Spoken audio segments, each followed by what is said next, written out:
దేవుని పరిశుద్ధ నామానికి మహిమ కలుగును గాక. ప్రతి ఒక్కరికి మీకు అందరికీ వందాలండి. ప్రభువైన యేసు నామముపేట శుభవందనాలు. అదేవిధంగా టెబర్నికల్ టెస్టిమనీస్ క్రిస్టియన్ ఛానల్ చూస్తున్న మీకు కూడా శుభవందనాలు. ఈరోజు మనము దేవుని యొక్క వాక్యములో ఉన్న సత్యాన్ని మనం గ్రహిద్దాం. కొత్త నిబంధన గ్రంథం నుండి మొదటి పేతురు రాసిన పత్రిక 4వ అధ్యాయము మొదటి నుండి మన చివరి వరకు మనం చూసుకుంటే కొన్ని విషయాలు మనకి తేటగా తెలియపరుస్తున్నాడు. ఎవరండి? అపోస్తలుడు. అంటే క్రీస్తు కొరకు మనం అనుభవిస్తున్న శ్రమలు ఏమవుతాయి వింటున్నారా? అంటే క్రీస్తు కొరకు అనుభవించిన శ్రమ అంటే ఫలిస్తుందా లేకపోతే ఏమవుతుందనే విషయాలు మనం తెలుసుకుందాం. కాబట్టి మీరు శ్రద్ధగా ఆలకించి అన్ని విషయాలు తెలుసుకోవాల్సిందిగా ప్రభుపేట మనం చేస్తున్నాం. అదేవిధంగా అంచె దినాల్లో ఉన్నాం. లోకంలో చూస్తే చాలా ఘోరాతి ఘోరమైన జరుగుతున్నాయి కదా. కాబట్టి ఇక్కడ చూసుకుంటే దేవుడు ఆల్రెడీ తన శిష్యులు కూడా చెప్పాడు, సర్వలోకానికి వెళ్ళి సర్వ సృష్టికి సువార్త ప్రకటించమని చెప్పాడు. శిష్యులందరూ కూడా 12 మంది కూడా చాలా దారుణంగా చనిపోయారు.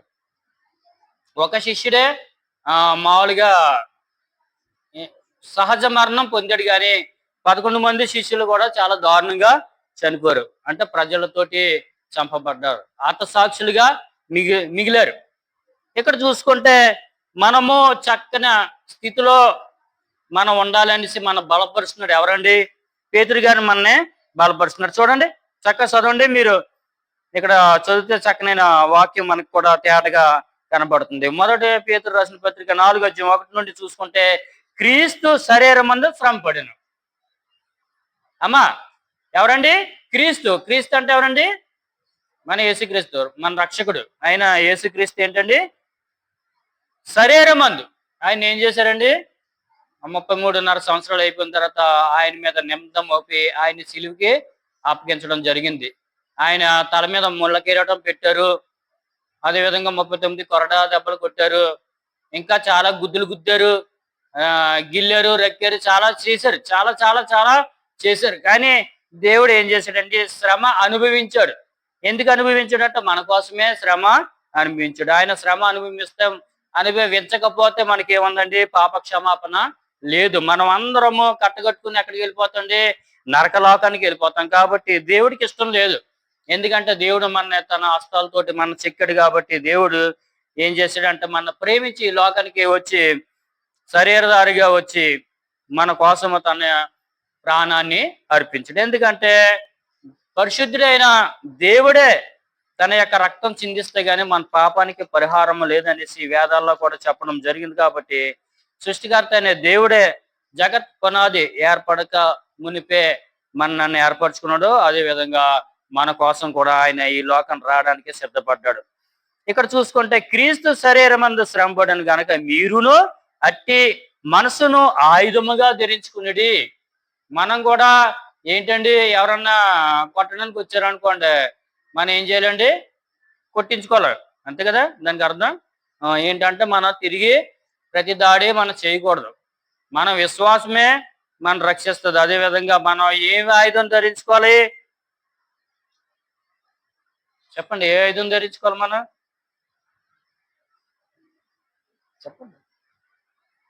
చెప్పండి. మీరును అట్టి మనసును ఆయుధంగా ధరించుకోవాలి. ఎట్టి మనసును? దేవుని మనసు. ఏ మనసమ్మా?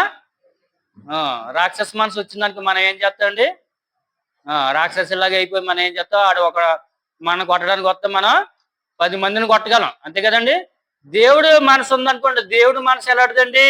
ప్రేమించే మనసు. అమ్మా ఏ మనసు అమ్మా? దేవుడిది ఏ మనసు? ప్రేమించే మనసు. కాబట్టి ఆయన చెంప మీద కొట్టారు, మళ్ళా ఆయన కొట్టాడా? చెప్పండి. కొట్టలేదు. ఎందుకంటే ఆయన ప్రేమమయుడు. ఆయన మనని ఎంతో ప్రేమించాడు. కాబట్టి ఆయన యొక్క ప్రేమను మనం పొందుకుని ప్రేమగల మనసును మనం ఆయుధంగా ధరించుకోమని చెప్తున్నాడు. చూడండి, రెండో విషయం చూసుకుంటే శరీర విషయంలో శ్రమపడిన వారు శరీరమందు జీవించి మిగిలిన కాలము ఇక మీదట మనుజాసను అనుసరించి నడుచుకొనక దేవుని ఇష్టానుసారముగానే నడుచుకున్నట్లు పాపంతో జోలి ఇక నేమీ లేక ఉండెను. ఇక్కడ జాగ్రత్తగా మనము అబ్జర్వ్ చేయవలసిన విషయం ఏంటంటే, మనకి శ్రమ కలిగినప్పుడు మనం ఏ విధంగా ఉండాలని మన ఇక్కడికి పేతురు ఏ విధంగా చెప్తున్నాడు అంటే, శరీర విషయంలో అమ్మ మన శరీరం ఉంది కదా లేదా అమ్మ, శరీరం ఉందా లేదా? ప్రతి ఒక్కరు శరీరం ఉంది.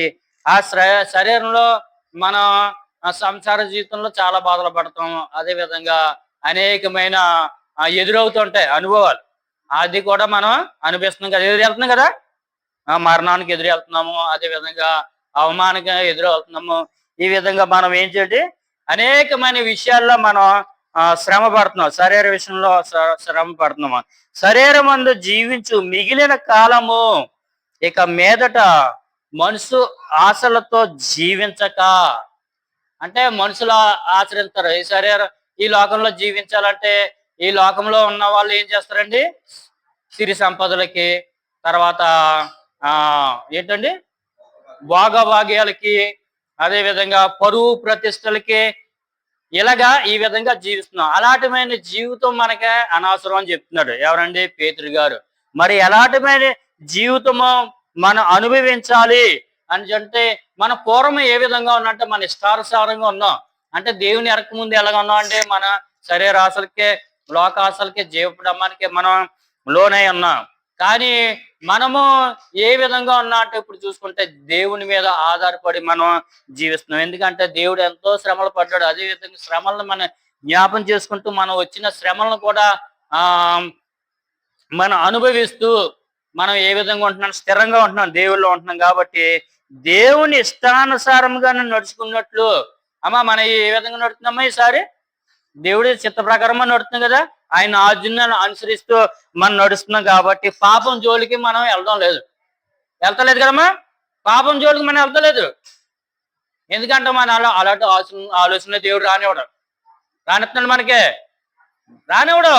ఎందుకంటే మనకి చాలా ఈ లోకంలో చాలా జరుగుతున్నాయి కదా, సంబరాలు జరుగుతున్నాయి, అవి జరుగుతున్నాయి, ఇవి జరుగుతున్నాయి. కానీ మనం ఆ ఆశలు కూడా మనకు లేవు.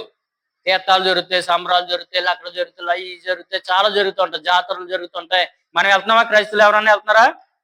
ఎవరైనా వెళ్తారు? నిజమైన క్రైస్తువులు కాదు వాళ్ళు. ఎవరి క్రైస్తువులు? ఏ క్రైస్తువులు అంటే దొంగ క్రైస్తువులు. ఏ క్రైస్తువులమ్మా? దొంగ క్రైస్తువులు. ఇంకోటి ఉంది, మూసిగేసుకున్న క్రైస్తువులు. గొర్రెలు కాదు వాళ్ళు, గొర్రె స్వభావం కాదు, మేకలు, తోడేళ్ళు. కాబట్టి మన ఏ విధంగా గొర్రె యొక్క స్వభావం కలిగిన వారము. కాబట్టి మన ఎలా పోల్చారు, గొర్రెల కింద పోల్చాడు. కానీ మన గొర్రెలు కాదు, అంటే గొర్రె యొక్క లక్షణాలు. అది చాలా మంది తెలియక గొర్రె అని యూట్యూబ్లో చెప్పడం జరుగుతుంది. కాబట్టి దానికి అర్థమే తెలియదు, వాళ్ళు నేర్చుకోవాలి అందరూ. కాబట్టి దేవుని ఇష్టానుసారంగా నడుచుకున్నట్లు పాపంతో దాని జోలికి పోక మనం ఎలాగుంటున్నామండి, స్థిరంగా ఉంటున్నాం అనేసి ఇక్కడ చెప్పడం జరుగుతుంది. అదే విధంగా ఇతరులతో సాంగత్యం చేయడం వల్ల మనకి ఏమైనా నష్టం ఉందా? చాలా నష్టం ఉంది. కాబట్టి ఇతరులు కూడా మనం చేర్చుకోవాలని చాలా తాపత్రయపడుతున్నారు, అంతే కదమ్మా. వాళ్ళతో మనకు కలడం లేదు. అందుకే వాళ్ళు ఏం చేస్తున్నారంటే చూడండి 3 నుండి చదవండి, చాలా చక్కగా ఉంటుంది, చదవండి. మన పోకిరి చేష్టలు చేస్తలేదు, దురాశలలోకి వెళ్తలేదు, మనకి ఆశలు లేవు. అమ్మ ఉందా? దేవుని నమ్ముకుంటే చెడ్డ ఆలోచనలు ఏమన్నా ఉన్నాయా, ఆశలు ఏమన్నా ఉన్నాయా? మనకి లేవు. మద్యపానం ఫుల్గా తాగేసి మనం ఏమన్నా దొలుతున్నామా? దొలడం లేదు. అల్లరితో కూడిన ఆటపాటలు, అంటే ఎక్కడన్నా లవకలబ అనేది కొడుతుంటే అక్కడికి వెళ్ళిపోయి మనం కూడా డ్యాన్సులు వేయడం లేదు, మనం కూడా వాళ్ళతోటి మనం ఏకీభించడం లేదు. తర్వాత తాగుబోతులు, తర్వాత అల్లరితో కూడిన ఆటపాటలు, తర్వాత తాగుబోతుల విందులు. అమ్మ చాలా మంది విందులు చేస్తుంటారు, మేము చూస్తూ ఉంటాం. అలాగా ఏంటంటే చక్కగా ఒక పెద్ద వ్యాన్ తీసుకుంటారు, దాని నిండా పేపాలు ఏంటండి చక్కనైన మందు అన్ని పట్టుకుని వెళ్తూ ఉంటారు. మాంసం, కోళ్ళు ఇవన్నీ పట్టుకెళ్ళి అక్కడ వండుకుని చక్కగా తాగుతూ తినుచు తూలుచు పాటలు పాడుకుంటూ ఇలాగా ఎగురుతూ ఉంటారు, అక్కడ డ్యాన్సులు వేస్తుంటారు. చేయదగని విగ్రహ పూజలు, విగ్రహ పూజలు అంటే ఏంటండి? దేవుణ్ణి కాకుండా వేరే వాటిని ఏది పూజినా విగ్రహారాధన అవుతుంది అని ఇక్కడ చెప్పడం జరుగుతుంది. సృష్టికర్త అనే దేవుణ్ణి సృష్టికర్త అనే దేవుడిలాగానే మనం పూజించాలి. చెట్టు కనబడ్డదనుకో చెట్టు దేవుడు అనేసి మనం పూజించకూడదు. అది దేవునితోటి నిర్మాణించబడినది. రాయిని చూసి ఆ రాయిని పూజించకూడదు. అది దేవుని యొక్క మాట చెప్పున కలిగినది. సూర్యుడిని చూసి దేవుడు అనుకుని మనం పూజించకూడదు. అది దేవుని యొక్క మాట ద్వారా కలిగినది. కాబట్టి మనం విగ్రహారాధన చేయకూడదు అనేసి ఇక్కడ చెప్పడం జరుగుతుంది. మొదలైన వాటి యందు నడుచుకొనుచు మనం ఏమన్నా నడుచుకుంటున్నావా? అనేక మంది నడుస్తున్నారు. పూర్వం అయితే మనం నడిచాం కానీ ఇలాంటి శాస్త్రాలన్నీ మనం చేసాం. కానీ ఇక మీదట మనం చేయడం లేదు. ఎందుకంటే దేవుణ్ణి మనం ధరించుకున్నాం కాబట్టి అన్యజనుల ఇష్టము నెరవేర్చుచుండుటకు గతించిన కాలమే చాలును. అన్యజనులు అనేక మంది తన ఇష్టం వచ్చినట్టు చేస్తూ ఉంటారు. వాళ్ళ మనసుకి ఏదో దడితే అది చేస్తూ ఉంటారు. కానీ అలాగ మనం ఆ గత కాలంలో మనం చేసింది చాలు, ఇంకా చాలు, అవన్నీ ఇడిచిపెట్టేసాం. ఓ ప్రియనేస్తమా, యూట్యూబ్ చూస్తున్న వీక్షకులారా, అదేవిధంగా ప్రియమైన దేవుని సంఘం, మీరు కూడా ఇవన్నీ తెలుసుకోవాలి. తెలుసుకుని మనం వాటిని అనుసరించకూడదు. ఇవన్నీ మనం ఆచరించకూడదు. విగ్రహారాధన చేయకూడదు, ఇష్టానుసారంగా మనం ఉండకూడదు, తాగకూడదు, తినకూడదు. అదే విధంగా అల్లరితో కూడిన ఆటపాటలు మనం ఉండకూడదు. పోకిరి చేష్టలు అంటే కోతి చేష్టలు చేస్తూ ఉంటాం కదా, అది చేయకూడదు. ఈ విధంగా మనం ఉండకూడదని ఇక్కడ చెప్పడం జరుగుతుంది. కాబట్టి అపరిమితమైన అంటే దానికి లిమిటెడ్ లేదు. అపరిమితం అంటే ఏంటంటే ఇంకా దానికి ఇంకా అంతమో ఏమి ఉండదు. అలాగా ఉన్న స్థితి ఆ దుర్వ్యాపారం నందు మన అదే ఏదంటే దుర్వ్యాపారం, దానివల్ల నష్టమే ఉంటది కానీ మనకు లాభం ఏమి ఉండదు. అమ్మా బాగా డ్రింక్ చేస్తే ఏమవుతుందండి? బాగా మన మందు తాగేసానికి ఏమవుతుందండి? వెనకాల కిడ్నీలు కొట్టేస్తాయి, అంతే కదా. బాగా మన ధూమపానం చేస్తే ఏమవుతుందండి? ఊపిరితిత్తులు ఎగిరిపోతాయి, అంతే కదా. ఈ విధంగా మనం చేసే పనులు బట్టి మనకి తీర్పు జరుగుతుంది. కాబట్టి నువ్వు ఏం చేస్తున్నావు? దుర్వ్యాపారం నుండి నువ్వు దూరంగా ఉండాలి. ఎందుకంటే అపోస్తులైన పేతురు గారు చక్కగా సమాజానికి చెప్తున్నాడు. మీకు విశ్వాసాలు అందరికీ చెప్పడం జరుగుతుంది. అంటే అపరిమితమైన ఆ దుర్వ్యాపారం నందు తమతో కూడా మీరు పరిగెత్తకపోయినందుకు వారు ఆశ్చర్యపడుచు, అమ్మా మా ఇంటికాడ మేము నైవేద్యం పెట్టుకుంటున్నాం, లేకపోతే ఏదో చేసుకుంటున్నాం, పూజలు చేస్తున్నాం, రాండమ్మా అంటే మనం వెళ్తామా? అమ్మా మీరు వెళ్తున్నారా? పాపం గారు మీరు వెళ్తున్నారా? వెళ్ళం కదా, మనం వెళ్ళాం. ఎందుకంటే మన అమ్మ మేము దేవుని నమ్ముకున్నాం, అలాంటివి చేయకూడదు. ఒక కాలంలో అయితే మేము చేసాం కానీ ఇప్పుడు చేయకూడదు. ఎందుకంటే మేము దేవుని నమ్ముకున్నాం, సృష్టికర్త అయిన దేవుని మేము నమ్ముకున్నాం కాబట్టి అవన్నీ వ్యర్థమే. కాబట్టి మేము ఆ విధంగా ఉండము అని చెప్పినప్పుడు వాళ్ళు ఆశ్చర్యపోతారు. ఇదేంటి మేము ఎంత ఖర్చు పెట్టుకుని మేము నన్ను పిలుస్తున్నాం కానీ మీరు రావడం లేదే? మా దగ్గర చక్కనైన విందు ఏర్పాటు చేసాం, మందుగాలతో మందు ఉంది, కాకపోతే కోళ్ళు ఉన్నాయి తినడానికి, అలాగే మ్యూజికల్ పార్టీ ఉంది, డ్యాన్సులు ఉన్నాయి, ఇవన్నీ ఉన్నాయి, అనిపించడానికి రాండి అంటే మీరు రావటం లేదేంటి అనేసి వాళ్ళు ఏం చేస్తారంటే ఆశ్చర్యపోతున్నారు. ఆశ్చర్యపోసి మిమ్మల్ని దూషిస్తున్నారు. ఆమె ఏం చేస్తున్నారు? మనం తిడుతున్నారు లేదా? తిడుతున్నారు కదా, బాగా తిడుతున్నారు. ఎప్పుడైనా తిట్టారు నన్ను తిట్టారు, చాలా చక్కగా తిడతా ఉంటారు. ఎందుకంటే నువ్వు రాండి చక్కగానే మా దగ్గరికి వస్తే చాలా బాగుంటది, మీకు కావాల్సినంత తాగొచ్చు, మీకు కావాల్సినంత తినొచ్చు, మీరు ఏం డబ్బులు ఇవ్వాల్సిన లేదు, రాండి అంటారు నన్ను. మరి మేము అన్నారు లేదు తెలియదు కానీ నన్ను అంటూ ఉంటారు. మా ఫ్రెండ్స్ ఎక్కువ ఉంటారు హిందువులు. కాబట్టి హిందువులు అంటే మళ్ళా యూట్యూబ్ వాళ్ళకి కోపం వస్తుందేమో, అన్యులు. కాబట్టి దేవుని నమ్మని వాళ్ళు ఏం చేస్తారంటే రమ్మంటూ ఉంటారు. కాబట్టి మేము రామని చెప్తుంటాం. ఈ విధంగా చూసుకుంటే తీర్పులోనికి మనం ప్రవేశించకూడదు. తీర్పు ఒకటి ఉంది. ఓ ప్రియమైన నేస్తమా, మనకి తీర్పు ఉంది, తీర్పులో నువ్వు వెళ్ళకూడదని చెప్తున్నాడు. కాబట్టి చూడండి అక్కడ 5వ అధ్యాయంలో మన 7వ వచనం వరకు మనం చూసుకుంటే, సజీవులకును మృతులకును తీర్పు చేయుటకు సిద్ధంగా ఉన్న వానికి వారు ఉత్తరవాదులై ఉన్నారు. ఈ లోకంలో మనం తప్పించేసుకోవచ్చు. మన చూడండి హత్య చేసి ఉంటే వాళ్ళందరూ ఏం చేస్తారండి? వాళ్ళని నట్టుకుని వీళ్ళని నట్టుకుని, రాజకీయ నాయకులను నట్టుకుని, లేకపోతే వాళ్ళ కొడుకుని బట్టి, వాళ్ళ ధనాశ బట్టి, వాళ్ళ స్టేటస్ని బట్టి తప్పించుకోవచ్చు.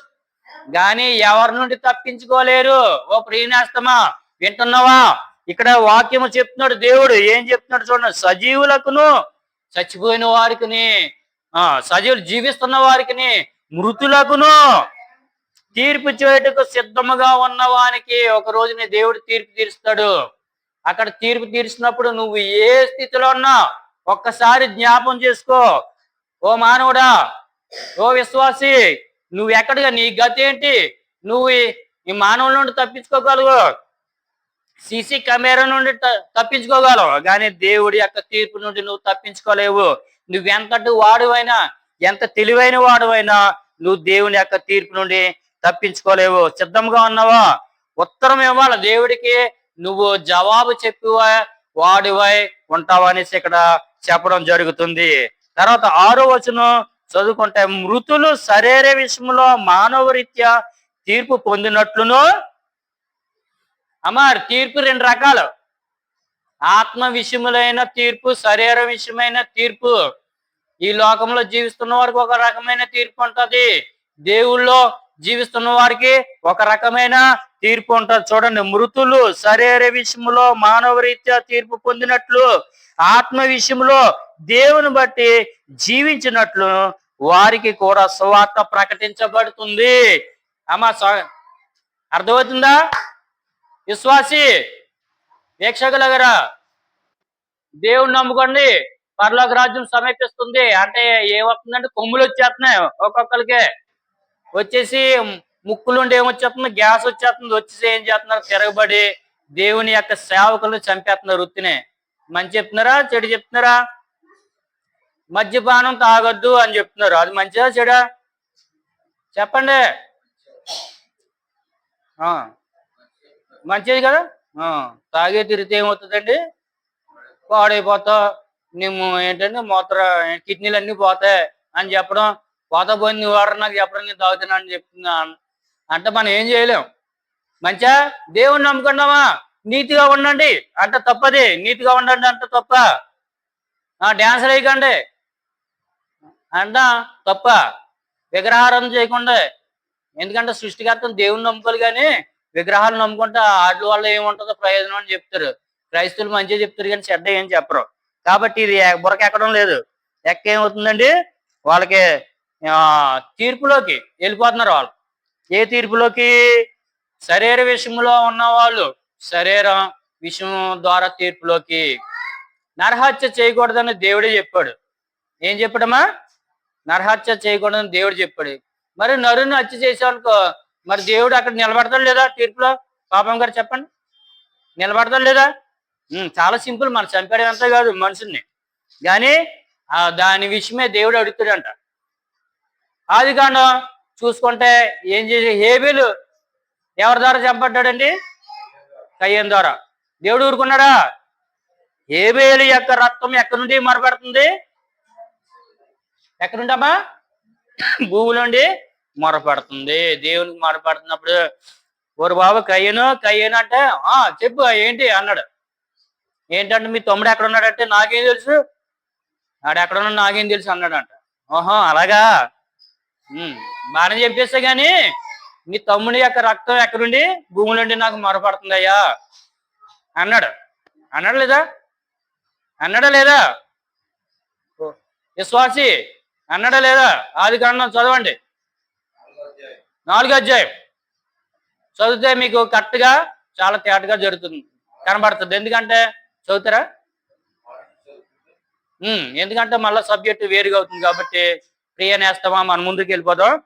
4వ అధ్యాయం చదవండి. అక్కడ కయ్యని యొక్క స్థితి, శాపము, హేబేలు యొక్క మరణం. మొట్టమొదటిగా ఈ ప్రపంచంలో భూలోకంలో చనిపోయిన వ్యక్తి ఎవరండి? హేబేలు, మొట్టమొదటి వ్యక్తి. కాబట్టి జ్ఞాపం చేసుకోవాల్సిందిగా ప్రభుపేట మనం చేస్తున్నాం. ఫస్ట్ సహజ సిద్ధమైన మరణం కాదు, చెప్పేసాడు కదా, హతసాక్షాత్నం. అన్ని ద్వారా చంపబడ్డ వాడు. దేవుడు ఊరుకున్నాడా? ఊరుకోలేదు. యూట్యూబ్ ఛానల్ చూస్తున్నాం వీక్షకులారా, మీరు ఎవరన్నా హత్య చేశారంటే దేవుడు ఊరుకోడు. సొంత బిడ్డలనే ఊరుకోలేదు దేవుడు. హత్యను బట్టి దావీదును కూడా ఊరుకోలేదు. దావీదు ఊరియా భార్య విషయమే అతన్ని హత్య చేయించినప్పుడు అతన్ని కూడా దావీదు ఊరుకోలేదు, తెలుసా? శరీర విషయంలో మానవరీత్యా తీర్పు పొందినట్లును, ఆత్మ విషయంలో దేవుని బట్టి జీవించినట్లును వారికి కూడా సువార్త ప్రకటించబడుతుంది. నువ్వు శరీర సంబంధమైన జీవితం గడిపావంటే శరీర సంబంధమైన తీర్పు నీకు వస్తుంది. ఆత్మ సంబంధమైన జీవితం నువ్వు గడిపితే ఆత్మ సంబంధమైన తీర్పు నీకు వస్తుంది. ఎందుకంటే నీకు సువార్త ప్రకటించబడుతుంది. అక్కడ నువ్వు సువార్తను గ్రహించడం లేదు. సువార్త చెప్పిన వారు నువ్వు చంపేస్తున్నావు, సువార్త బోధించిన వారు నువ్వు హింసిస్తున్నావు. కాబట్టి ఓ మానవుడా, నువ్వు దేవుని యొక్క తీర్పు నుండి నువ్వెంత మాత్రం నువ్వు తప్పించుకోలేనని మీకు ఈ విధంగా నీకు చెప్పడం జరుగుతుంది. అదే విధంగా 7వ వచనం చదివితే, అయితే అన్నిటి అంతము సమీపమై ఉన్నది కాగా ఒక రోజు నీకు తీర్పు ఉంది. ఓ విశ్వాసి, నువ్వు చంపేస్తున్నావు కదా, నన్ను ఎవడో చూడటం లేదు, వెనకాల మా తాత ఉన్నాడు, మా ముత్తాత ఉన్నాడు, నా ధనం ఉంది, నాకు పరువు ఉంది, ప్రతిష్ఠ ఉంది, నాకు అనేక మంది ఎమ్మెల్యేలు ఉన్నారు, బలం ఉంది, శక్తి ఉంది, నన్ను ఎవరు ఏం చేయలేరు, నన్ను ఎక్కడికే జైలు పంపించేసిన ఒక కొన్ని గంటల్లో నేను బయటకు వచ్చేయగలను అని నీకు అహం ఉంది కదా, నీకు శక్తి ఉంది కదా, నువ్వు అనుకుంటున్నా కానీ దేవుడు నిన్ను విడిచిపెట్టడు. అయితే అన్నిటి అంతము సమీపమై ఉన్నది కాక మీరు స్వస్థ బుద్ధి గలవారే, మంచి బుద్ధి గలవారు, స్వస్థత కలిగి ఉన్న ఎలాగ ఉంటారండి, చక్కగా ఉంటారు. జబ్బు కలిగి వాళ్ళు ఎలాగ ఉంటారండి, అలాగా నీరసంగా ఉంటారు. ఆ విధంగా కాకుండా మంచి స్వస్థ బుద్ధి గలవారే మీరు ఉండాలి. ఏం చెయ్యాలి? ప్రార్థనలు చేయుటకు మెలుగుగా ఉండాలి. మన పని ఏంటంటే, క్రైస్తవుల పని ఏంటంటే ప్రార్థన చేయడమే. విశ్వాసుల గురించి ప్రార్థన చెయ్యాలి. నువ్వు చేస్తున్నావు లేదా అని అడుగుతూ నేను చేస్తున్నాను. ప్రతిరోజు మీకోసం, సంఘం కోసం ప్రార్థన చేస్తాను. కాబట్టి ఓ ప్రియనేస్తమా, మీరేం చేస్తున్నారు? మీరు కూడా ప్రార్థన చెయ్యండి. ఎందుకంటే కాలం సమీపిస్తుంది కాబట్టి, దేవుని యొక్క రాజ్యం అతి సమీపంలో ఉంది కాబట్టి మనం క్రైస్తవుల కోసం, విశ్వాసుల కోసం ప్రార్థన చెయ్యాలి. దేవుని యొక్క సేవకు కోసం ప్రార్థన చెయ్యాలి. పరిచారకులు వాళ్ళ కోసం ప్రార్థన చెయ్యాలి. మనం రక్షణ పొందని వారి కోసం మనం ప్రార్థన చేయాలి. ఇలాగా మెలకుగా ఉండి, అంటే నిద్రపోకుండా మనం ప్రార్థన చేయమనడం కాదు. దానికి అర్థం ఏంటంటే మనసులో కూడా మనం పడుకున్న ఆ స్థితిలో కూడా మనం ప్రార్థన చెయ్యాలి. మన మనసు ద్వారా దేవుని స్తుతించి ఆరాధించాలి, మన శరీరం ద్వారా దేవుని స్తుతించి ఆరాధించాలనేసి ఇక్కడ అర్థం. కాబట్టి ఓ ప్రియనేస్తమా, మనం ప్రేమ కలిగి ఉండాలి. ప్రేమ శాశ్వత కాలం ఉంటుంది. ప్రేమ అన్నిటినీ కప్పివేస్తుంది. ఎందుకంటే దేవుడి యొక్క ప్రేమ అన్ని చూసిందా అమ్మ, నరహంతకుల్ని, వ్యభిచారుల్ని, అందరినీ ప్రేమించే దేవుడు. అలా ఎన్ని హత్యలు చేసినా, ఏం చేసినా వాటి నుండి కనికరించే దేవుడు, రక్షించే దేవుడు. పౌలు విషయం చూసుకుంటా, పౌలు అనేక మందిని చంపేశాడు, కానీ దేవుడు అతన్ని రక్షించాడు. రక్షించి పాప క్షమాపణ ద్వారా అతడు మళ్ళా క్రీస్తుగా సాక్షిగా అతను నిలబడడం జరిగింది. మనం ప్రేమ కలిగి ఉండాలి. 8 నుండి 9 వచనాలు మనం చూసుకుంటే, చదవండమ్మా. 8, 9 మనం చూసుకుంటే, ప్రేమ అనేక పాపములను కప్పును గనుక అన్నిటికంటే ముఖ్యముగా ఒకని ఎడల ఒకడు మిక్కటమైన ప్రేమ కలిగా ఉండాలి. ఇక్కడ ప్రేమ లేదు. ఒక మానవుడు చంపేస్తున్నాడంటే వాడికి ఏముందండి? ప్రేమ లేదు. ఆడు అక్కడ చంపుతున్నాడంటే, ఒక మనిషి చంపేస్తున్నాడంటే వాడికి ఏమి లేదండి, ప్రేమ లేదు. ఏముందంటే కక్ష ఉంది, పగ ఉంది, ద్వేషం ఉంది. వాడి లక్షణాలు దేవుని యొక్క లక్షణాలు కదా, దెయ్యం యొక్క లక్షణాలు ఉన్నాయి. కాబట్టి ప్రేమ అనేక పాపములను కప్పును. పాపం అంటే ఏంటి? ఆజ్ఞని అతిక్రమించడమే పాపము. కామించడం పాపం, దేవుని మాట వెనకపోవడమే పాపం. కాబట్టి మన పాపాత్ములు, మనం పుణ్యాత్ములం కాదు మనం. కాబట్టి మన పుణ్యాత్ములు అవ్వాలంటే ఏం చేయాలంటే యేసు రక్తంతో మనం కడగబడాలి. కాబట్టి ప్రేమ అనేక పాపములను కప్పును గనక అన్నిటికంటే ముఖ్యముగా ఒకని ఏడలో ఒకడు మిక్కటమైన ప్రేమ గలవారే ఉండుడి. మనం ప్రేమించాలి. ఎదుటి వ్యక్తిని మనం ప్రేమిస్తే మనం ప్రేమ పొందుకోగలుగుతాం. కాబట్టి ద్వేషిస్తే ఆ దేశమే మన పగ కింద మారి మన అనేక విషయాల్లో మనము వెనకబడిపోతున్నాం. దేవుళ్ళు ఎదగడం లేదు. మన దేవుళ్ళు ముందుకే వెళ్ళడం లేదు కాబట్టి మనము చేయాలి. అదే విధంగా 9వ వచనం చూసుకుంటే మనం సనుక్కోకుండా ఉండాలి. సనుక్కోవడం అంటే ఏంటండి? ఎవరన్నా వచ్చి మన ఏమన్నా అడిగారు అనుకోండి, మన అడిగితే ఏం చేస్తాండి? చేద్దాం అనేసి మన లోపలికి వెళ్ళి మనం ఏం చేసుకుని అత్తమాటలు, దీనికి పని పాటి ఏం లేదు, వీళ్ళకే మా ఇంటికి వచ్చేస్తాను, మేము దొరికామేంటి, ఇంకెవరు లేరేంటి, పక్కన వాళ్ళు లేరా, అలాగా ఆ ధర్మ వాళ్ళ ఇంటికి వెళ్ళొచ్చు కదా, నా ఇంటికి వచ్చాడు, నేను ఎలా కనపడ్డాను, లేకపోతే ప్రేమోత్తమ్మ గారి ఇంటికి వెళ్ళొచ్చు కదా, ఆవిడకి బోలంత సంపాదించింది ఆవిడ, లేకపోతే పాపమ్మ గారి ఇంటికి వెళ్ళొచ్చు కదా, అత్తమాటలు టీ కాసి చెప్తుంది ఆవిడ, వాళ్ళ ఇంటికి వెళ్ళొచ్చి నా ఇంటికి అని మనం ఏం చేయాలండి? మనసులో మనం సనుక్కోకూడదు. ఒకరికి ఒకడు ఆతిథ్యము చెయ్యాలి. అది ప్రేమ అంటే. ఆతిథ్యం అంటే ఏంటండి? ఆదుకోవాలి, ఆపదలు ఉన్నాం ఆదుకోవాలి. మనం ఆస్తులు ఏమి ఇచ్చే అవసరం లేదు, ప్రేమగా మాట్లాడితే అదే పెద్ద ఆస్తి, అంతే కదా. బాధలు ఉన్న వాళ్ళని మనం ఆదర్శం పెద్ద ఆస్తి అదే, అంతే కదండి. మనం చక్కగా వాళ్ళ దగ్గరికి వెళ్ళి కూర్చుంటేనే పెద్ద వాళ్ళకి ధైర్యం వచ్చేద్ది, కొండంత ధైర్యం వచ్చేద్ది. ఎవరైనా బాధలు ఉన్నారు, మనకి వెళ్ళి కూర్చుంటే ఏంటంటే ఓదార్పు వస్తుంది వాళ్ళకి ఒక ధైర్యం వస్తుంది. కాబట్టి అలా ధైర్యం ఇచ్చేలాగా మనం ఉండాలనేసి ప్రభుపేట మనం చేస్తున్నాం. తర్వాత మహాశ్రమ కలిగినప్పుడు మనం ఏ విధంగా ఉండాలి? ఇక్కడ చూసుకుంటే మహాశ్రమ కలిగింది నీకు, అప్పుడు ఎవరిని అడుగుతావు? నీ బంధువులను అడుగుతావు, మిత్రులను అడుగుతావు, స్నేహితులను అడుగుతావా? ఎవరిని అడుగుతావు? ఆ టైంలో ఎవరిని అడగాలి నువ్వు అని చూసుకుంటే ఇక్కడ చక్కలేని మాటలతో మనకి ధైర్యపరుస్తున్నాడు పేతురు గారు. చూడండి 12వ వచనం చూస్తే, ప్రియులారా, మిమ్మును శోధించుటకు మీకు కలుగుతున్న అగ్ని వంటి మహాశ్రమను గూర్చి మీకు ఏదో ఒక వింత సంభవించినట్లు ఆశ్చర్యపడకండి. ఎవరికీ జరగలేదు, ఎవరికీ జరగని విషయం మనకే జరిగింది. అప్పుడు మీరు ఏం చేస్తారో? దేవుని విడిచిపెట్టేస్తారా, లేకపోతే దేవుని కనబడతారా, లేకపోతే ఆ శ్రమను పట్టుకుని ఏర్పడతారా? మనం ఏం చేస్తాం? శ్రమను పట్టుకుని ఏర్పడతాం, అంతే కదండి. దేవుడి జ్ఞాపకం రారు. అప్పుడు ఎవరు జ్ఞాపకం వస్తారో? బంధువులు జ్ఞాపకం వస్తారో, స్నేహితులు జ్ఞాపకం వస్తారో, మిత్రులు జ్ఞాపకం వస్తారు, కానీ దేవుడు అస్సలు జ్ఞాపకం రాడు. కాబట్టి ప్రియులారా, మీరు ఎవరిని జ్ఞాపకం చేసుకోవాలంటే దేవాది దేవుని జ్ఞాపకం చేసుకోరు. ఎందుకంటే దేవుడు మన పక్షాన వ్యాజ్యమాడు దేవుడు. శ్రమల నుండి, శోధన నుండి విడుదల చేసేవాడు ఎవరండి? దేవుడు, మన దేవుడే. మిమ్మును శోధించుటకు మీకు కలుగుతున్న అగ్ని వంటి మహాశ్రమను గూర్చి మీకేదో ఒక వింత అనిపించినట్లు ఆశ్చర్యపడకండి. ఇక్కడ యోబు గారు చూసుకుంటే మామూలుగా చెప్తాను, అంతే కదా, అగ్ని వంటి శ్రమ కదా. కుమారులు 7 కుమారులు చనిపోరు, 3 కుమార్తెలు చనిపోరు, గొర్రెలు అన్ని గుడ్డు గోద మొత్తం అన్ని ఎగిరిపోయి. అగ్ని వంటి శ్రమ అంటే అది. కానీ ధైర్యంగా నిలబడ్డాడు. అలాంటి ధైర్యం నీకుందా ఓ విశ్వాసి? మనకి ఎంత మాత్రం లేదు, కానీ ఉండాలనేసి ఇక్కడ ఎవరండి? అపోస్తులైన పేతురు మనకు చెప్తున్నాడు. తర్వాత 13 చదవండి. క్రీస్తు మహిమ బయలుపరచబడినప్పుడు మీరు మహా ఆనందంతో ఏంటండి? సంతోషం నిమిత్తము క్రీస్తు శ్రమల్లో మీరు పాలువారైనంతగా సంతోషించుడి.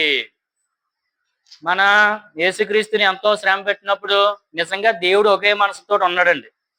మన అనేక విషయాలు మనం మర్మాలు అంటే చాలా మంది మర్మాలు చెప్తుంటారు, మర్మరాల్లాగా చెప్తుంటారు. అది కాదు మర్మాలు అంటే. మనం చక్కగా దేవుణ్ణి మనం ఒక్కసారి ఆలోచించుకుంటే నిజంగా దేవుడికి కానీ రెండో మనసు వచ్చి ఉంటే, దేవుడు ఒక మనసు మీద ఉన్నాడు, రెండో మనసు వచ్చి ఉంటే దేవుడు అందరూ మాడి మసి అయిపోతురు అక్కడ. కానీ దేవుడు యేసుక్రీస్తు ఒకే సంకల్పం చెప్పిన, ఒకే ఆత్మ చెప్పిన, ఒకే దేవుని మాట చెప్పిన ఆ మాట మీద నిలబడుకోడు. ఎప్పుడు వరకు తన యొక్క ప్రాణం చివరి బొట్టు వరకు, తన యొక్క రక్తం చిందించే వరకు ఒకే మాట మీద ఉండిపోడు. ప్రియ నేస్తమా, మీరు కూడా క్రీస్తుని పోలి నడవాలి. క్రీస్తు మహిమ బయలుపరచబడినప్పుడు మీరు మహా ఆనందంతో సంతోషించే నిమిత్తము క్రీస్తు శ్రమలో మీరు పాలువారే ఉన్నంతగా సంతోషించుడి. ఇక్కడ ప్రవీణ్ గారు కూడా తన యొక్క మరణం గురించి ముందుగానే చెప్పాడు. ఆయన ఒకనొక కాలంలో నన్ను చంపేస్తారు అని చెప్పడం జరిగింది. తన కుటుంబాన్ని కూడా ముందరే ధైర్యపరిచాడు ఆయన. అలా భార్య బిడ్డల్ని ఒక రోజు నన్ను చంపేస్తారు, ఎందుకంటే నేను దేవుళ్ళు ఉన్నాను. ఉగ్రవాదులు అంటే ఏంటి? దేవుని నచ్చని వారు, దేవుని వాక్యం వినని వారు, వినగల చెవులు లేని వారు, అదే విధంగా దేవుడు అంటే ఇష్టం లేని వారు ఒక రోజు నన్ను చంపేస్తారు. ఆయన ఏం చేశాడంటే మరణాన్ని కూడా సిద్ధపడ్డాడు. ఆయన సిద్ధపడి ఏం చేశాడంటే సంతోషముగా, ఆనందముగా ఆయన మరణించడం జరిగింది. ఎక్కడ? క్రీస్తులో. మీరు మహా ఆనందంతో సంతోషించే నిమిత్తం క్రీస్తు శ్రమలో మీరు పాలివారై ఉన్నంతగా సంతోషించుడి. ఆయన యొక్క మెసేజ్లు మనం వింటుంటే ఆయన గురించి మనకి చాలా తేటగా బాధ కూడా కలుగుతుంది. వినండి, యూట్యూబ్ లో అలా చూస్తున్నాం, మనం సీరియల్లో ఇవన్నీ పెట్టుకుని చూస్తున్నాం, కానీ అటు పెట్టుకుని చూడండి చక్కగా. ఆయన కూడా చాలా బాధపడుతూ తన యొక్క మెసేజ్ లో అనేక విషయాలు మనకు తెలియపరచాడు. ఇక్కడ కూడా చూస్తే మనం అపోస్తలుల కార్యాలు 7వ అధ్యాయము 54 నుండి 60 వచనాలు మనం చూస్తే స్టెఫను అనే వ్యక్తి కూడా ఇక్కడ మనకు కనబడుతున్నాడు. ఇతను అపోస్తలులైన పౌలు ద్వారా, అప్పుడు సౌలు దేవుల్లో మారలేదు, అతని యొక్క ప్రేరేపణ ద్వారా, అతని యొక్క ఇష్ట ప్రకారమే ఈయన యొక్క మరణము జరిగింది. ఈయన చెప్తున్న విషయాలు బోధపడలేదు ఎవరికి? శాస్త్రులకి, పరిచయులకి, అక్కడ ఉన్న సద్దుకేయులకి పడక ఇతను రాళ్ళతోటి కొట్టి చంపడం జరిగింది. 55వ వచనం చూసుకుంటే అక్కడ ఆకాశం తెరబడ్డది, దేవుని చూస్తున్నాడు, కుడిపార్శ్వన యేసుక్రీస్తుని చూస్తున్నాడు అక్కడ మనం చూసుకుంటే. తర్వాత 56వ వచనంలో మనం చూసుకుంటే ఆకాశం తెరబడ్డది, మనిషి కుమారుడు దేవుని యొక్క కుడిపార్శ్వన కూర్చుని ఉండుట చూస్తున్నాడు అని చెప్తున్నాడు. తర్వాత 57వ వచనంలో చూసుకుంటే ఈ శాస్త్రులు, పరిచర్యలు, వీళ్ళందరూ పెద్ద కేక వేస్తారు. అతను చెప్పిన మాట వీళ్ళు చూస్తున్నారు, పైకి చూస్తున్నారు, కానీ వీళ్ళకి ఏం కనపడతలేదు. వీళ్ళు ఏ నేత్రాలు చూస్తున్నారు అంటే శరీర నేత్రాలతో చూస్తున్నారు. ఆత్మతోటి చూస్తున్నాడండి, మనోనేత్రాలతో చూస్తున్నాడు. ఆత్మతోటి, దేవుని యొక్క ఆత్మతోటి మనోనేత్రాలతో చూస్తున్నాడు. కాబట్టి ఆకాశం తెరబడ్డం, అక్కడ దేవుడు కనపడడం, దూతగానం ఎన్ని కనపడడం ఆయన చూస్తున్నాడు. అదే విధంగా వీళ్ళు చూస్తున్నారు, కానీ ఇక్కడ ఏం కనపడుతుందంటే మబ్బులు కనపడుతున్నాయి, అక్కడ మేఘాలు కనపడుతున్నాయి, కానీ వీళ్ళకి ఏం కనపడటం లేదు. కాబట్టి చెవులు మూసుకుని ఏం చేశారు? ఏకంగా అతని మీద పడిపోయి అతను ఊరు బయటికి తీసుకెళ్లిపోయి రాళ్ళు రువ్వి చంపేశారు. అతను చేసిన తప్పు ఏమన్నా ఉందమ్మా? ఏంటి? దేవుని యొక్క సేవకులను ఏ విధంగా చంపుతున్నారు చూడండి. స్టెఫను ఇది ఎప్పుడు నుండో వస్తుంది, ఇప్పుడు నుండే కాదు, ఎప్పుడు నుండో పూర్వకాలం నుండే వస్తుంది. ఇలాంటి మరణాలు, హత్యలు ఇవన్నీ చేయడం జరుగుతుంది. తర్వాత 58వ వచనంలో చూసుకుంటే రాళ్ళతో రువి చంపారు. తర్వాత 59వ వచనంలో చక్కనైన మాట అన్నాడు ఆయన. చూడండి, దేవుని యొక్క ఆనందం ఎక్కడ ఉంది చూడండి. ఏమంటాడమ్మా? ప్రభు గూర్చి మొదలుపెట్టుచు, యేసు ప్రభువా నా ఆత్మను చేర్చుకోమని చెప్తున్నాడు. యేసుక్రీస్తు కూడా సిలువుపై ఏలబడి ఆయన ఆత్మని దేవునికి అర్పించాడు. అదే మాట స్టెఫను కూడా, ప్రభా వీళ్ళ రాళ్ళతోటి నన్ను కొట్టేశారు, వీళ్ళని మాడి మసి చేశాని అక్కడ శపించలేదు. చూసా దేవుని యొక్క ప్రేమ, ఆనందం, దేవుని యొక్క అతను ఆకాశం ఎప్పుడు కుమారుడిని దేవుడు ఆహ్వానిస్తున్నాడు స్టెఫన్ని. ఇతను ఆత్మ ఆవేశంతో ఏం చేస్తున్నాడు అంటే ఈయన శపించలేదు, దేవుని స్తుతిస్తున్నాడు. అక్కడ చేసేది ఏంటంటే దేవుని స్తుతిస్తున్నాడు. ఎలాగ? సంతోషంతో, ఆనందంతో స్తుతిస్తున్నాడు. నేను వెళ్ళిపోతున్నాను, దేవుడి దగ్గరికి వెళ్ళిపోతున్నాను. ఓ ప్రజలారా, ముస్కరులైనా ఓ మానవులారా అని ముందర ఉంది. మీరు చదవండి చక్కని ఆ అధ్యాయం అంతా చదివితే మీకు కనబడుతుంది. ముందరగా చదువుకుంటే మనకు కనబడుతుంది అనేసి, ప్రభా నాకు తెలిసిపోతుంది, నా ఆత్మ నా శరీరాన్ని విడిచిపెట్టి వచ్చేస్తుంది, కాబట్టి నన్ను చేర్చుకో ప్రభా అని చెప్తున్నాడు. 60లో ఇంకా మంచి మాట ఉంది. 60 అతడు అమ్మా ఆ రాళ్ళతోటి రుబ్బేసి చంపేసిన, అతన్ని కొట్టేసిన, ఏం చేసాడు? మోకలేసాడు. అక్కడ స్టెఫను మోకలేసాడు. జాగ్రత్త చూడండి. ప్రభువా వాళ్ళ మీద ఈ పాపం మోపకు ప్రభా, వాళ్ళకి తెలియక చేస్తున్నారు. అదే సేమ్ వాడు యేసు ప్రభు కూడా చెప్పాడు ఆయన యొక్క సిలువపై, ప్రభా వీరిని క్షమించు. ఏం చెప్పాడమ్మా అక్కడ? ఏమన్నాడు? ప్రభా ఏమన్నాడండి? యేసుక్రీస్తు ఏమన్నాడండి? వీరు ఏం చేస్తున్నారో వీరు ఎరుగురు కనుక వీరిని క్షమించు. అదే మాట స్టెఫన్ కూడా చెప్పాడు. ఒకసారి చదువుతున్నాను. ప్రభువా వీరి మీద ఎటువంటి పాపమో మోపకం. ఎందుకంటే వీళ్ళు ఆత్మీయమైన కళ్ళుతో నేను చూడలేదు, శరీరమైన కళ్ళుతో నేను చూశారు కదా. నిజంగా వాళ్ళ ఆత్మీయమైన కళ్ళుతో చూస్తుంటే నన్ను చంపరు. అంతే కదండి. స్టెఫన్ చంపుతారా? చంపరు. ఎందుకంటే దేవుడు కనపడతాడు కాబట్టి, దేవుని యొక్క మహిమ కనపడుతుంది కాబట్టి వాళ్ళు చంపలేదు. ఎందుకంటే వాళ్ళు శారీరకమైన కళ్ళుతోటి చూశారు ప్రభా, నిన్ను ఆత్మీయమైన కళ్ళుతోటి చూడలేదు కాబట్టి క్షమించే అనేసి స్టెఫను చెప్పడం జరిగింది. ఇక్కడ చూసుకుంటే మహాశ్రమ వచ్చినప్పుడు ఆనందంగా సంతోషంగా ఉండాలనేసి చెప్పడం జరుగుతుంది. అదే విధంగా 14 నుండి 15 వరకు మనం చూసుకుంటే ఈ లోకంలో జీవించడానికి మన ప్రవర్తన ఏ విధంగా ఉండాలి, మనం ఈ లోకంలో జీవించినప్పుడు మన యొక్క ప్రవర్తన ఏ విధంగా ఉండాలని మనం చూసుకుంటే 14 నుండి 16 వరకు మనం చూసుకుంటే ఇక్కడ చక్కనైన వచనాలు ఇక్కడ రాసింది. క్రీస్తు నామము నిమిత్తం మీరు నింద పాలైన ఎడల. చాలా మంది పచ్చి బూతులు తిడతారండి. వాట్సాప్ లో నాకు కూడా నేను దేవుడి గురించి పెడితే వాడెవడో బూతులు రాసేసాడు. వాడి బుద్ధి జ్ఞానం ఉందా? కొన్ని వేల మంది, కొన్ని లక్షల మంది చూస్తుంటారు. వాడి యొక్క స్థితి, వాడి యొక్క గతి అక్కడ తెలుస్తుంది. అక్కడ బూతులు రాస్తాడా, అందులో ఇంటర్నెట్ లో రాస్తాడా, ఫోన్లు రాశాడు అనుకో, వాడికి అసలు జ్ఞానం లేనివాడే రాస్తాడు కాబట్టి బూతులు రాశాడు. కాబట్టి మీకు చూపెడతాను. కానీ మా తిరిగి జవాబు కూడా మనం చెప్పని అవసరం లేదు. ఎందుకంటే ఒకనొక రోజున దేవుడు అతనికి ఏదో విధంగా జవాబు చెప్తాడు. కాబట్టి క్రీస్తు నామం నిమిత్తం మీరు నింద పాలైన ఎడలా. చాలా మంది క్రైస్తవులు చూడండి కొడుతున్నారు. ఉత్తరప్రదేశ్ లో మనం చూసుకుంటే చాలా మంది క్రైస్తవుల్ని చంపేశారు. ఇక్కడ చూసుకుంటే మహిమ స్వరూపి అయిన ఆత్మ అనగా దేవుని ఆత్మ మీ మీద నిలుచున్న కనుక మీరు ధన్యులు. అప్పుడు దేవుని యొక్క ఆత్మ వచ్చేద్దండి మన మీదకి. ఎప్పుడైతే దేవుని యొక్క ఆత్మ వచ్చిందో మనం మాట్లాడలేము, మాట్లాడించేవాడు దేవుడే. కాబట్టి ఇక్కడ చూసుకుంటే క్రీస్తు నిమిత్తము మీరు నింద పాలైనప్పుడు చాలా మంది దూషిస్తారు. అపోస్తులైన పౌలుని చీలను కూడా దూషించారు, కొట్టారు, చెరసాలలో వేస్తారు. కానీ వాళ్ళు ఏమి బాధపడలేదు, తిరిగి పాటలు పాడారంట. అమ్మా మాటలు ఎందుకు మాట్లాడుతున్నారా? ఎందుకు మాట్లాడుతున్నావు? పాస్టర్ బాబు మాట్లాడు చెప్తాను ఇక్కడ దేవుని యొక్క వాక్యం. మాట్లాడకండి ఎవరన్నా. అది దేవుని యొక్క ఆత్మ కాదు, దురాత్మ అది.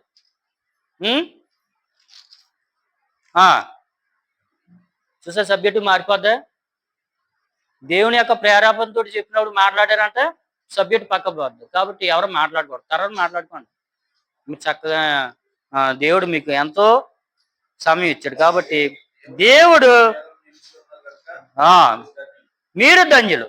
ఎందుకంటే దేవుని యొక్క ఆత్మ మన మీద ఉంది కాబట్టి మనం ఎంతో ధన్యత గలవారం. కాబట్టి 15 కూడా చదవండి. మీలో ఎవడును నరహంతుడు గాను, దొంగ గాని, దుర్మార్గుడు గాని గాని, పరుల జోలికి పోవాడుగా గాని బాధను అనుభవింప తగదు. ఇక్కడ నరహత్య చేయడానికి చాలా మంది ముందరకే వెళ్తూ ఉంటారు. వాళ్ళు డబ్బులు తీసుకుని వాళ్ళ పని ఏంటంటే పొడి చేయడం, చంపేయడం. ఇంకేం తెలుదు వాళ్ళకి. వాళ్ళకి కావాల్సింది ఏంటంటే డబ్బులు. వాళ్ళకి కావాల్సింది ఏంటంటే డబ్బులు ఇస్తే ఎవరన్నా చంపేస్తారు. అది దొంగ ఏం చేస్తాడు? డబ్బుల కోసము ఎంతో ఆరాట పడుతుంటాడు. దుర్మార్గుడిగా గాని, దుర్మార్గుడు ఏం చేస్తాడు? వాడు దుర్మార్గ పనులే చేస్తుంటాడు, మంచి పనులు ఏం చేయడు.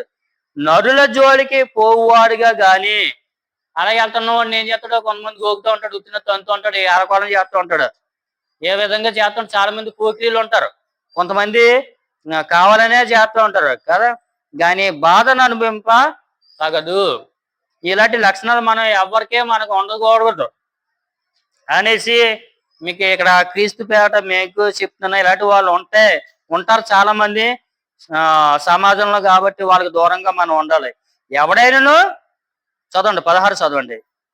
ఎవడైనాను క్రీస్తు వాడైనందుకు బాధ అనుభవించిన ఎడల అతడు సిగ్గుపడక ఆ పేరును బట్టియే దేవుణ్ణి మహిమ పరచవాలని, యేసుక్రీస్తునే మహిమ పరచవలసింది. చాలా మంది ఈయన కూడా ప్రవీణ్ గారికి ఎంతో మంది బెదిరింపులు అన్నీ వచ్చినాయి. కానీ ఆయన నిలబడ్డాడు, క్రీస్తులో నిలబడ్డాడు, అతి సాక్షిగా మిగిలాడు. కాబట్టి మనం కూడా ఎవరైనా మనం బాధ పెట్టినని మనం బాధని అనుభవించాలి.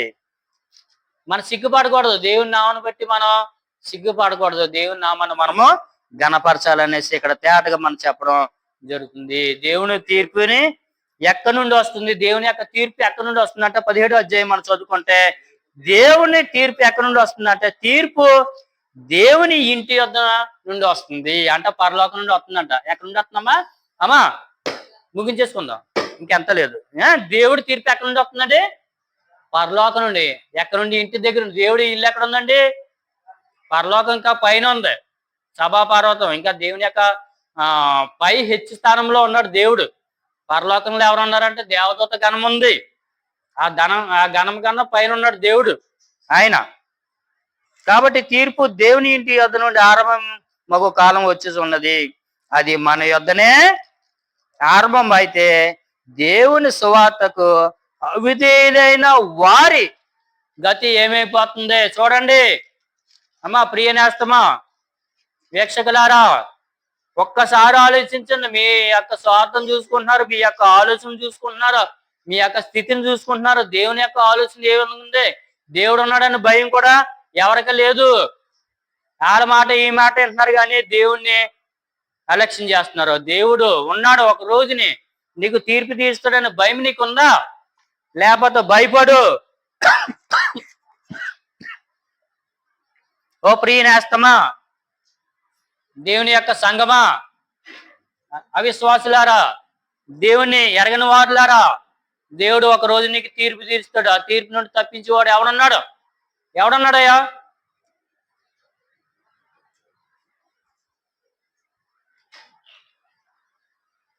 ఎవడ లేడు.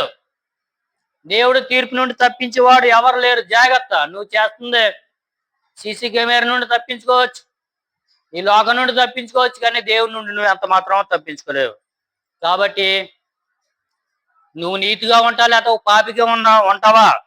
ఏ విధంగా ఉంటావు? నీ యొక్క జీవితం ఏ విధంగా ఉంటావు అని 18 నుండి 19 వరకు మనం చదువుకుంటే మనకు తేటగా మనకు అనేక విషయాలు మనకు తెలియడం జరుగుతుంది. మరియు నీతిమంతుడే రక్షింపబడుతా, దుర్లభం అయితే భక్తిహీనుడు పాపి ఇయు ఎక్కడ నిలుతురు? నువ్వు పాపాలు చేసి 6 నెలలు చంపేస్తున్నావు కదా, నువ్వు ఎక్కడ ఉంటావు? నీ స్థితి ఎక్కడ? నీ లోకం ఎక్కడ? నువ్వు చచ్చిపోతావు కదా, చచ్చిపోతే నీ చాలా గ్రాండ్ గా తీసుకెళ్తారు కదా. తర్వాత నీ ఆత్మ ఎక్కడ ఉంటది? అది గమనించుకోవాలి నువ్వు. అది నువ్వు గమనించుకుని నీతిమంతులు ఎక్కడికి వెళ్తారో, దుర్మార్గులు ఎక్కడికి వెళ్తారో అది తెలుసుకోవాలి నువ్వు. కాబట్టి 19 చదువు తమ్ముడు. దేవుని చిత్త ప్రకారము బాధపడువారు సత్య ప్రవర్తన గలవారై నమ్మకమైన సృష్టికర్తకు తమ ఆత్మలను అప్పగించుకొనవలెను. మన యొక్క ఆత్మల్ని ఎవరికి అప్పించుకోవాలండి? సృష్టికర్త అయిన దేవుడికి మనం అప్పగించుకుంటే దేవుడు మనల్ని చేర్చుకుంటాడు. ఓ ప్రియ నేస్తమా, నీ యొక్క ఆత్మని ఎవరికి అప్పచెప్తున్నావు? దెయ్యానికి అప్పచెప్తున్నావా? దేవుడికి అప్పచెప్తున్నావా? ఓ విశ్వాసి, టెబర్నికల్ సంఘ విశ్వాసులారా, అదేవిధంగా మిగతా సంఘాల వారులారా, మీరు ఎవరికి అప్పచెప్తున్నారు మీ ఆత్మలో? దెయ్యానికా దేవునికా? అది మనం తెలుసుకోవాలి. మన దెయ్యానికి అప్పచెప్పుకున్నాం అనుకో ఎక్కడికి వెళ్ళిపోతాండి? నువ్వు వెళ్ళాం లేదు, అలా తీసుకెళ్ళిపోతారు. నిన్ను భుజాన్ని వేసుకుని తీసుకెళ్ళిపోతారు. రోజు స్నానమే అంట. అక్కడ ఏం స్నానం అండి? గంధకంలో స్నానమే. రోజు గంధకంలో అగ్ని ఆరదు, పురుగు చావదు. అక్కడ రోజు ముంచేస్తూ ఉంటారు వాళ్ళు. నువ్వు మొలకపోయినా వాళ్ళు ముంచేస్తూ ఉంటారు, పైకి తేలుతూ ఉంటారు. కాబట్టి నీ స్థితి అక్కడ మంచి ప్రవర్తన, సత్ప్రవర్తన. ఏ ప్రవర్తన?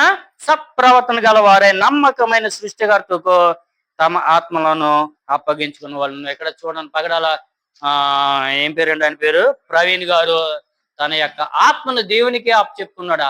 ఆ స్థితి ఏం జరిగినా సరే, అక్కడ ఏంటండి, అక్కడ ఏది జరిగినా సరే తన ఆత్మను ఎవరికి అప్పచెప్పుకున్నాడు? సృష్టికర్త అయినా దేవుడికి అప్పచెప్పుకున్నాడు. అదే స్థితి నువ్వు కలిగి ఉన్నావు లేదో, నీ ఆత్మను ఎవరికి అప్పచెప్పుకుంటున్నావు అనేసి దేవాది దేవుడు అడుగుతున్నాడు. అదేవిధంగా సంఘ తరపున మేము అడుగుతున్నాం. కాబట్టి మీరు సత్ప్రవర్తన కలిగి మీ ఆత్మలను దేవుడికి అప్పచెప్పుకోవాలి. ఆత్మలు అంటే ప్రభా అనేసి మనం ఏం చేయాలండి? ప్రార్థన చెయ్యాలి. ప్రభా పాపం గారు ఏం చేయాలండి? ప్రార్థన, నేను ముసలిదాన్ని అయిపోను, అది కాదు. ప్రార్థన అంటే ఏంటంటే అందరి కోసం ప్రార్థన చేయాలి. మనం మన ఆత్మరక్షణ కోసం మనం ఆల్రెడీ రక్షించబడ్డాం.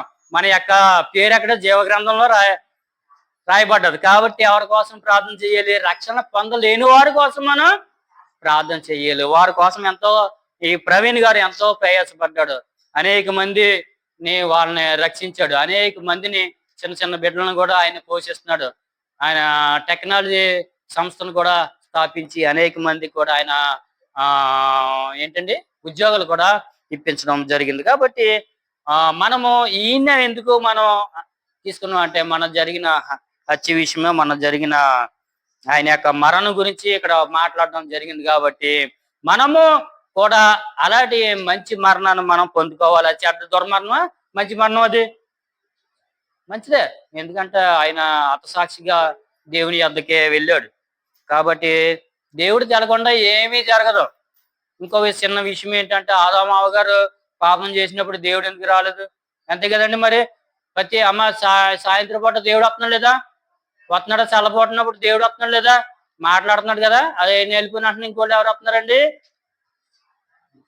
లేవియా తాను వస్తున్నాడు. ఎవరండి? మకరం. లేవియా తాను అతని పేరు. అతను వచ్చి ఏం చేశాడంటే ఆదాము గారు అవ్వ గారిని చెడగొట్టేసాడు శుభ్రంగానే. ఆడు కూడా శాపం పొందాడు. కాబట్టి మన యొక్క గతి అలాగే. మరి ఆ టైంలో దేవుడు వచ్చేసి కదా అంటే ఆల్రెడీ దేవుడు అక్కడ చెప్పడం జరిగింది. కాబట్టి దేవుడు మననే పరీక్షిస్తూ ఉంటాడు. మన యొక్క స్థితి ఏంటి, మనం నిలబడతామా దేవుల్లో నిలబడమా అనేసి మన గురించి దేవుడు కూడా చక్కగా చూస్తూ ఉంటాడు.